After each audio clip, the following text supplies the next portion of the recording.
about Godzilla Earth, and I've seen a lot of recommendations to have Godzilla Earth in one of the matchups, and so I decided to look up Godzilla Earth, and I was definitely very shocked to find out that Godzilla Earth stands at over 1,000 feet tall. So for this matchup, I couldn't have any other individual kaiju go up against Godzilla Earth. There's just no way. So I decided to have this matchup be Godzilla Earth versus King Ghidorah and the Mega Kaiju. Godzilla Earth, as I just said, stands at over 1,000 feet tall, and King Ghidorah stands at 500 feet tall, and the Mega Kaiju also stands at 500 feet tall. So it really is perfect. Both of their heights match right around where Godzilla Earth's height is. And as far as what Godzilla Earth has going into battle, Godzilla Earth has the atomic breath. It is a Godzilla, a very interesting atomic breath, which I have to say after watching clips of Godzilla Earth, this atomic breath is definitely very cool. I like how it forms around him and forms kind of in front of him, and shoots the beam right out of kind of like his forehead in front of him. I think it's very cool for sure. That's the first I've ever seen it. But yes, he has the atomic breath, and he has a long tail that he can use in battle. And as far as what King Ghidorah and the Mega Kaiju have going to battle, King Ghidorah has the gravity beams, most commonly used weapon, has the spiked tails, can fly, and has regeneration, which is a major ability. And as far as the Mega Kaiju has the special ability that allows him to absorb kinetic energy and redistribute it back out. And also the Mega Kaiju has the spiked tails. As far as the feats go for Godzilla Earth was able to take down a lot of ships and gun turrets and buildings with his atomic breath.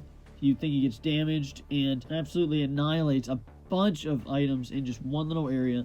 And also in this movie, I watched this movie and I'm still confused about whether Godzilla Earth actually fights King Ghidorah. Because Godzilla Earth, you think he's fighting King Ghidorah, but then he tries to attack the King Ghidorah that is attacking him, and he can't touch him. Definitely really confused how King Ghidorah can attack Godzilla Earth and touch him and hurt him, but then Godzilla Earth can't hurt him back. Maybe someone can explain that down in the comments. I'm definitely still confused about that. But Godzilla also went almost burning Godzilla mode after being shot by a bunch of artillery. Godzilla goes a crazy strong mode where he just destroys everything around him, and that was definitely a very impressive scene. It shows how durable Godzilla Earth really is. As far as what King Ghidorah did in Godzilla King of the Monsters, King Ghidorah successfully took down all the main titans you see in that movie. Took down Rodan in a matter of seconds, killed Mothra almost instantly, and was able to defeat Godzilla, really knock him around, and almost kill Godzilla. And then King Ghidorah was killed by burning Godzilla, which is the most OP Godzilla we've ever seen.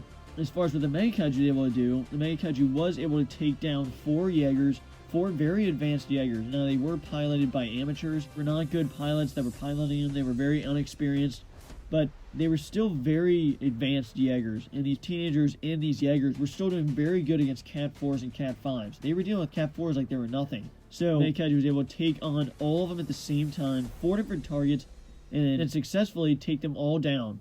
And then was killed by the Jaeger bomb, which is very unorthodox move, basically like an asteroid hitting him. But as far as if you had all these items lined up, I really do think this would be a very interesting fight, because Godzilla Earth is just so massive. Godzilla Earth clearly gets the size, standing at over 1,000 feet tall, which you have to incorporate. If he's 1,000 feet tall, that means he's twice as tall as the Mega Kaiju and King Ghidorah, but he's also going to be twice as wide, which is just a massive kaiju, and shows how much bigger he really is going to be from King Ghidorah and the Mega Kaiju. So size obviously goes to Godzilla Earth, but numbers clearly go to the Mega Kaiju and King Ghidorah, because there are multiple targets, and there are multiple kaijus that could possibly have some maneuverability around Godzilla Earth. King Ghidorah can fly, which is a big aspect, that if the Mega Kaiju wanted to face off Godzilla Earth, then Mega Kaiju could fly around, attack from another side. But I do think Godzilla Earth has the better attack, just because of that atomic breath. That atomic breath is very impressive in the way it forms in front of him, and what he's able to do, destroying all those multiple targets, is very impressive. Now, King Ghidorah does have a very good attack as well, with the 3 different heads shooting the gravity beams. I think that's definitely a very good attack, but just because of how massive Godzilla Earth is, and how much bigger and badder that atomic breath will be with how much bigger he is, I have to give the attack to Godzilla Earth. But speed and agility clearly goes to the other side, King Ghidorah and Mega Kaiju, because King Ghidorah is shown to be very, very fast in Godzilla King of the Monsters, and the Mega Kaiju is shown to be very agile in Pacific Rim Uprising. Just seeing King Ghidorah attacking Godzilla that quickly with all the 3 snake-like heads is very impressive, and seeing the Mega Kaiju throw Gypsy down, speed and agility easily goes to King Ghidorah and the Mega Kaiju. And what this ultimately comes down to, in my opinion, I think these are all very, very tough. The toughest of the tough kaijus in these universes. Godzilla Earth is obviously very massive, very durable, gets shot by so much stuff and doesn't really even get damaged, ends up getting stronger. King Ghidorah is very powerful and can regenerate. The Mega Kaiju took so much damage from 4 different Jaegers, was able to fight 4 different targets at the same time. So these are absolutely insane forces. The one thing going against Godzilla Earth, though, is that he really doesn't have many feats. Yes, he takes down a lot of targets and planes, but really it would have been a great scene to see him actually get attacked by another kaiju. I know he got attacked by supposedly King Ghidorah, but he wasn't able to touch him. I don't really know if you can really count that as real King Ghidorah. Definitely in this fight, durability is what it comes down to. Durability, and it's very, very difficult to decide, because King Ghidorah can literally regenerate. But Godzilla Earth, on the other hand, is so massive and was able to take so much damage and basically just get stronger from it. The Mega Kaiju can take kinetic energy, that it would be very difficult to determine this fight. If these three were lined up, I do think that Godzilla Earth and the Mega Kaiju would stand off. Godzilla Earth would really be able to dominate that fight alone just because of how unbelievably massive he is.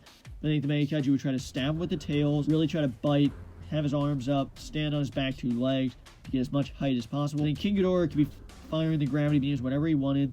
He could fly around and try to attack him from behind and really get some major attacks in. And I think ultimately this will be a very difficult fight. And I think even if Godzilla Earth, I do think he might get some major damage off with that atomic breath. But if they get close enough, that might be obsolete. So I really do think that with King Ghidorah flying around, being able to attack with all 3 heads, being able to use those spike tails as well, the Mega Kaiju being able to use the spike tails, being able to use the 2 arms to fight to hold off Godzilla Earth. Godzilla Earth is very massive and very durable, but with that feats section alone, I think I'd have to give the win to King Ghidorah and the Mega Kaiju. Not only because they're just 2 massively powerful creatures, but they are 2 different items. They're 2 different kaijus, and I ultimately think the fact that the King Ghidorah can fly and has those long distance weapons, the 3 heads, and that both of these creatures have those dangerous tails, I think that they would eventually get enough damage on Godzilla Earth to win this fight, but it would be very, very close. So make sure you let me know down below what you think of this matchup, or who you think would win. I think this would be a very close matchup, but I definitely have a lot to learn about Godzilla Earth, and make sure you let me know down below if I was wrong about the King Ghidorah thing, or what was really happening there. Make sure you let me know down below what you think, and thanks for watching.